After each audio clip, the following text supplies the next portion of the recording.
Det var här i denna ateljé som konstnären Gustav Skoglund skapade största delen av sin konst.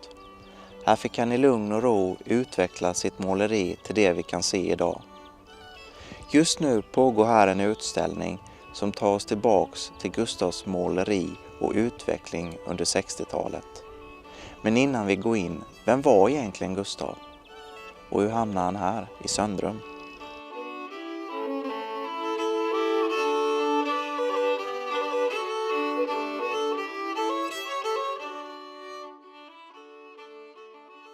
Här på den småländska landsbygden föddes 1923 Gustav Skoglund tillsammans med sin enäggstvilling Lennart. De växte upp i en djupt religiös familj med en jordnära gudstro. Under tonåren grubblade Gustav ofta över om sin tro och om allt som hände var förutbestämt av en högre makt. Han fick aldrig något svar. Gustav var fast besluten om att han själv ville påverka sitt liv och forma sin egen tillvaro. Han kände tidigt ett behov av att uttrycka sig i bild och intresset ökade genom hans stöttande moder som finansierade en kurs i landskapsmåleri när Gustav var 15 år.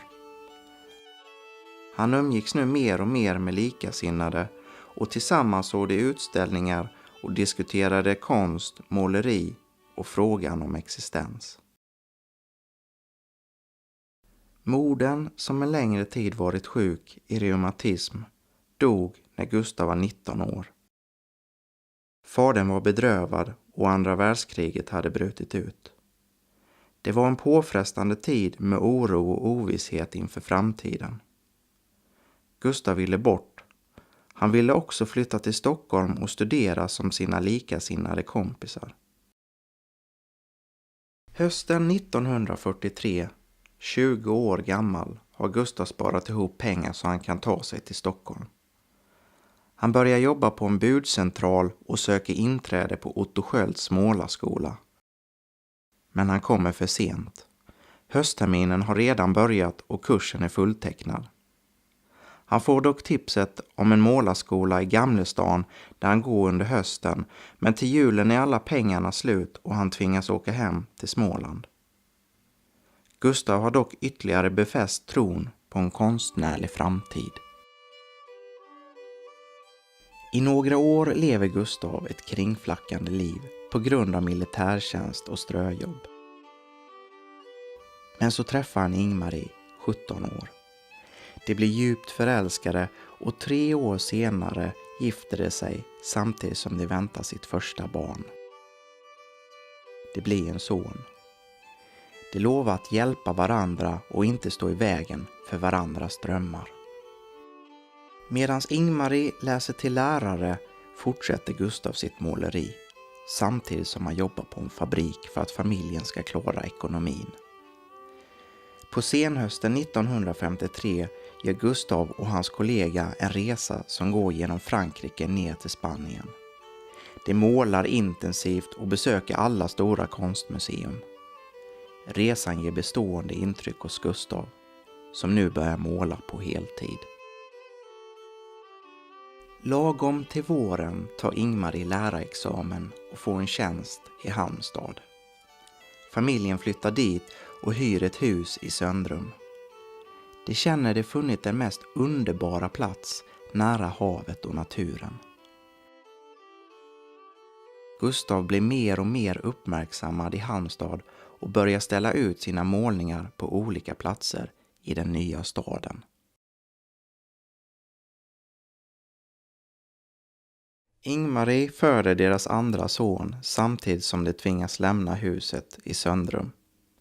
En möblerad lägenhet i centrala Halmstad blir räddningen. Gustav får beskedet att han kommer in på Valands konstskola i Göteborg som länge varit hans dröm. Han känner dock tvivel över att lämna Ingmarie ensam med deras små söner och en lärartjänst på heltid. Men efter övertalning och stöttning av hustrun börjar Gustav trots allt sina studier i Göteborg hösten 1956. Utvecklingen i hans måleri blir enormt och 1958 blir Gustavs genombrottsår. Han får med 5 målningar på Liljevalchs vårsalong i Stockholm och säljer 4 av dem. Pengarna går direkt till finansiering av studier. Samma höst blir han inbjuden till Hallands höstsalong och uppmärksammas mer och mer runt om i landet. När Gustav är klar med sina studier flyttar han hem till familjen i Halmstad. Här möts han av sin hustru som är helt slutkörd på grund av ekonomi och bostadsbekymmer. De hjälps åt och bygger tillsammans ett hus i Söndrum en bit utanför Halmstad. Efter att ha flyttat omkring och varit bosatt på 16 olika platser var glädjen enorm att få flytta in i ett alldeles eget hus.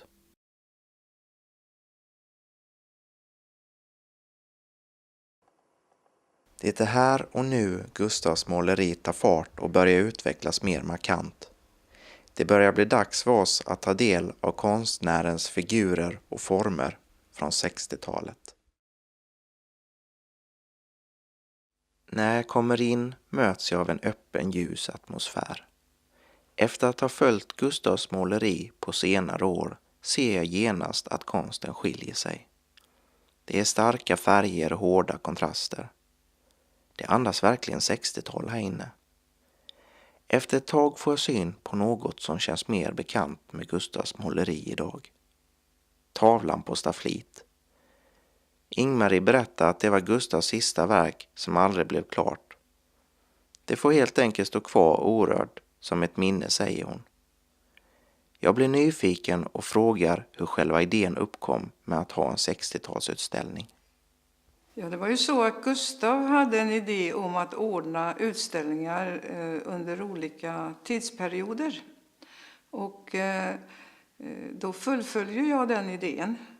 Och just 60-talet är väldigt intressant att börja med för det händer så mycket. Och Gustav går ju då på Valands konstskola i Göteborg mellan 1956 och 59. Och då är Torsten Renqvist lärare där. Och den här utbildningen är ju väldigt radikal. Hur förändrades Gustavs måleri efter studierna på Valand? Naturligtvis påverkar detta Gustavs måleri väldigt mycket. Han kunde ju till exempel, Torsten Renqvist, sätta upp burkar och trådar och material, klipppapper på ett bord och låta eleverna botanisera i detta själva under en 14-dagsperiod. Jag frågar Ingmarie om hon kan plocka ut några exempel som visar Gustavs utveckling under 60-talet. Här har vi då 2 Valandssaker, en från 57, en från 59, som bär tydliga spår av undervisningen på Valand med papperskollage, burkar och så vidare. Så småningom, lite senare då på 66, så är Gustav framme vid den här typen av måleri som är ju väldigt maskulint och färg- och formstarkt. Och så går det några år och de mjukas färger och former upp och man kan nog skönja en liten naturanknytning här i nästa sak.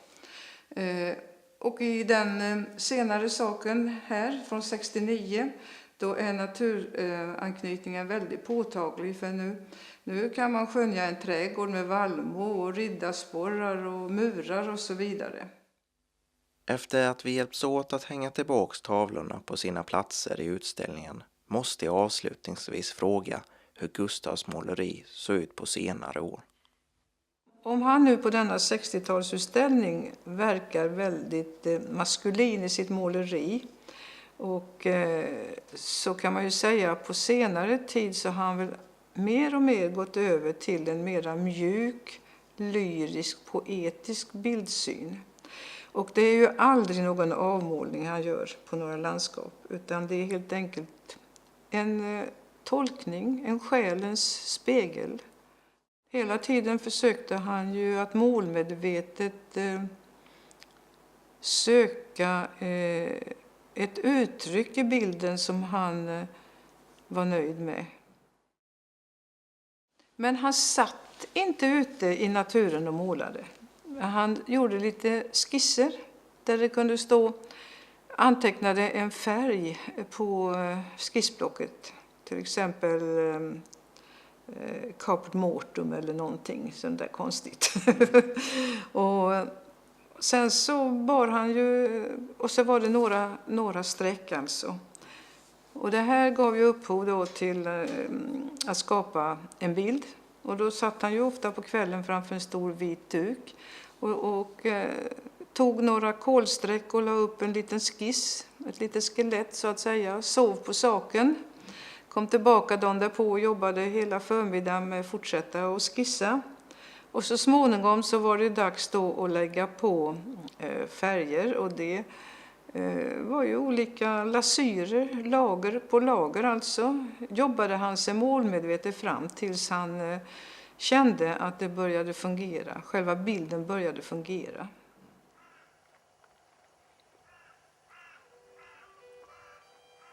Tiden rinner iväg och det börjar bli dags att tacka för denna gången. Efter alla intryck bestämmer jag mig för att avsluta dagen med en frisk promenad. Jag får några bra tips av Ingmarie och påbörjar min vandring utanför ateljén med riktning ner mot havet.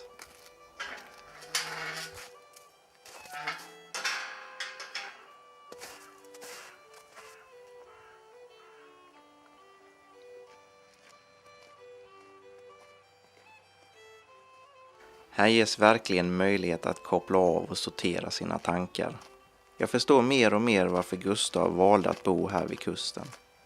Detta måste ha varit en enorm inspirationskälla för en konstnär som älskade naturen.